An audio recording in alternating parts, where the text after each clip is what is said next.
Q by T release कर दिया। Actually जो टोटल होता है चेंज इन एंट्रोपी वो किसके बराबर होता है, delta S system plus delta S reservoir, means Q reversible by T plus minus Q reversible by T cancel हो गए आपस में, कितनी आ गई एंट्रोपी, ज़ीरो। मीन्स एंट्रोपी हमेशा क्या रहती है, बराबर रहती है। आप उसको चाहे कहीं पर भी रखते हैं, तो इसी वजह से what we can say that entropy it is always a state function. अब एंट्रोपी की भी कुछ टाइप्स हैं, जैसे एंट्रोपी ऑफ फ्यूज़न। फ्यूज़न का मतलब क्या होता है, चेंज इन एंट्रोपी, मतलब एंट्रोपी में कितना चेंज हुआ, when 1 mole of solid substance changes into liquid. जब एक सॉलिड किस में चेंज हुआ है, लिक्विड में। अब सॉलिड का लिक्विड में चेंज होना ही क्या कहलाता है, it is known as fusion. तो डेल्टा एस फ्यूज़न का मतलब क्या होगा, बोलो, एस लिक्विड माइनस सॉलिड, ठीक है, लिक्विड माइनस सॉलिड। या हम इसको क्या लिख सकते हैं, हम इसको लिख सकते हैं delta H fusion by T M, ठीक है, delta H fusion by T M, हम इसको यहाँ इजीली जो है वो लिख सकते हैं। डेल्टा एच फ्यूज़न का मतलब क्या, चेंज इन एंथैल्पी, जब जो सॉलिड है वो किस में चेंज हुआ है, लिक्विड में। इसी तरह entropy of vaporisation means change in entropy when 1 mole of liquid changes into vapour. Vapour किससे बनते हैं, जब लिक्विड किस में चेंज हो जाए, वेपर से। तो डेल्टा एस वेपोराइजेशन हम क्या लिखेंगे, delta H vaporisation divide by TB. TB का मतलब यहाँ देखो मेल्टिंग लिखा मैंने, क्योंकि सॉलिड मेल्ट होकर क्या बनाता है, लिक्विड। लिक्विड उबलने के बाद क्या बनाता है, वेपर्स बनाता है, तो मैंने इसको यहाँ लिख दिया है TB. Entropy of sublimation, sublimation means entropy में कितना चेंज हुआ, अगर 1 मोल सॉलिड, ठीक है, सॉलिड किस में चेंज हुआ, अगर वेपर में चेंज हो, मीन्स डेल्टा एच सब्लिमेशन हम क्या लिखेंगे, delta H sublimation divide by T. देखिए यहाँ delta S fusion means delta H fusion by T M, ठीक है। Delta S vaporisation means delta H vaporisation by T B. M मतलब temperature melting point, T B का मतलब temperature of boiling point, और अकेला T लिख दिया है मैंने, delta H sublimation by T. तो मतलब जो एंट्रोपी है वो एक्चुअली हम क्या करें, डिपेंड कर रही है अकॉर्डिंग टू दिस, किस पर, एंथैल्पी पर, ठीक है। आप किसी चीज़ को हीट करते हो, रेंडमनेस होता है, तो ही आप क्या देखोगे, जो कोई भी प्रॉपर्टीज़ हैं वो चेंज होती हैं। तो एंट्रोपी हम पढ़ चुके हैं।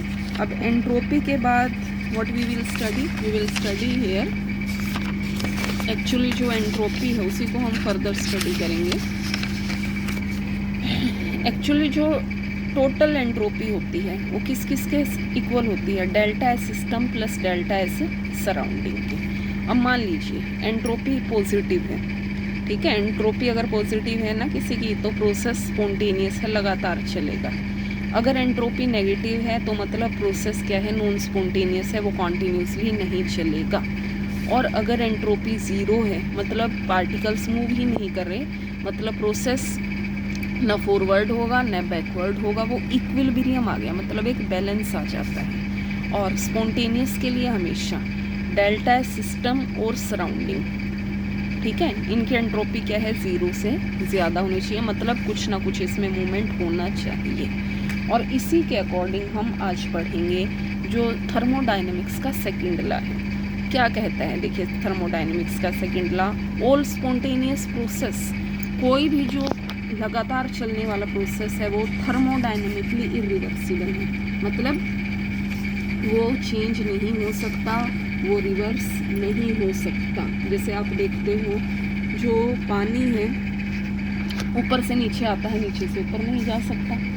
Cooling down of A cup of T, अब चाय ठंडी है, ठीक है, गर्म से ठंडा हो रही है, ऐसा तो है नहीं, आप ठंडे से अगर गर्म करना है तो आपको उसके लिए हीट करना पड़ेगा, वो क्या है, अपने आप नहीं हो सकता। Without help of any factor, अगर आप किसी बाहर के फैक्टर की हेल्प नहीं ले सकते तो spontaneous process can not be reverse, okay. आप एक स्पॉन्टेनियस प्रोसेस को क्या है, रिवर्स नहीं कर सकते हैं किसी हेल्प के बिना।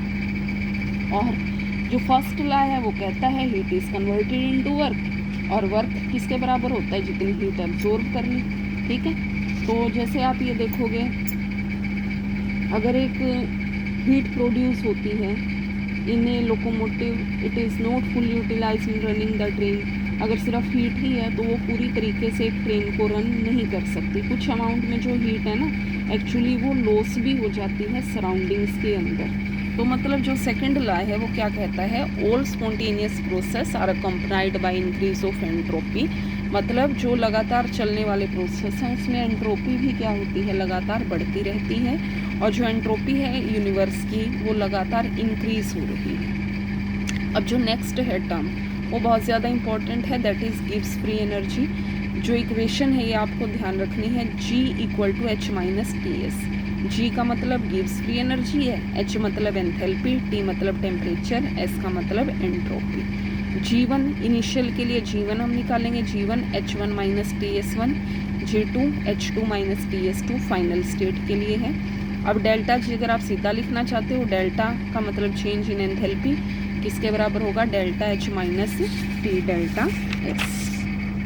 ओके, अब देखिए नेक्स्ट है जो जितनी ज़्यादा कम वैल्यू होगी, ठीक है, उतना ही ज़्यादा हम क्या कहेंगे, यूज़फुल वर्क हुआ। ओके, मतलब जो क्यू है, हीट है, वो किसके बराबर होता है, delta U plus W expansion plus W non expansion. कुछ काम एक्सपेंड हो रहा है, कुछ नॉन एक्सपेंशन का वर्क है। जो नॉन एक्सपेंडेबल वर्क होता है एक्चुअली वही यूज़फुल वर्क है। अब हम W को क्या लिख सकते हैं, W हमने पढ़ा है delta U plus P delta V, लिखते हैं ना work, W equal to pressure volume work done. तो Q equal to delta U plus P delta V plus W non expansion, और delta U plus P delta V हमने पढ़ा है that is equal to delta H। तो Q किसके equal आया, delta H plus W non expansion. Delta S हमने अभी पढ़ा, डेल्टा S किसके इक्वल है, Q बाई T, Q किसके इक्वल आ गया है, T डेल्टा S। तो आप अगर इन्हीं इक्वेशंस को पुट करते हो वैल्यूज़ को, Q की वैल्यू यहाँ पुट कर दीजिए, T delta S equal to delta H plus W non expansion.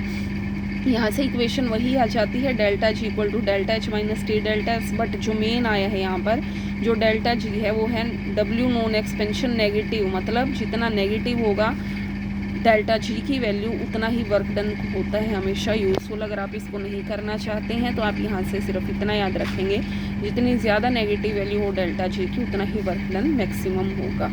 और इसकी जो वैल्यू होती है delta G that is equal to NF E nought. N का मतलब नंबर ऑफ इलेक्ट्रॉन, F का मतलब फैराडे कॉन्स्टेंट है यहाँ पर, E नोट का मतलब होता है स्टैंडर्ड EMF, जो हम किस पर लेते हैं, EMF का मतलब क्या, कितना यूज़फुल वर्क डन हुआ, ठीक है, कितना करंट की अमाउंट जो है वो विड्रॉ की गई है, जितना टेम्परेचर हमने लिया 298 केल्विन, प्रेशर हम ले रहे हैं कितना 1 एटमॉस्फेयर प्रेशर, और ये एफिशिएंसी ऑफ फ्यूल सेल आप नेक्स्ट क्लासेस में पढ़ेंगे इनको जर्नली। तो delta G by delta H हम लेते हैं, आपको इतना ही याद रखना है यहाँ से जो फॉर्मूलाज आप लर्न करेंगे। Okay, minus delta G work done maximum और negative delta G NF E note, ठीक है। अब जो नेक्स्ट जो लास्ट चीज़ हमें पढ़नी है यहाँ, इस देखिए delta G equal to minus T delta S total. अगर आप फ्री एनर्जी की टर्म्स में बात करते हैं, अगर डेल्टा जी नेगेटिव है तो प्रोसेस स्पॉन्टेनियस होगा, अगर डेल्टा जी ज़ीरो है तो प्रोसेस इक्विलिब्रियम में है, ठीक है, उसी की तरह। और अगर डेल्टा जी पॉजिटिव है तो प्रोसेस कैसा होता है, नॉन स्पॉन्टेनियस। तो ये आपको लर्न करना है, याद रखना है, डेल्टा जी नेगेटिव मतलब वर्क डन यूजफुल स्पॉन्टेनियस।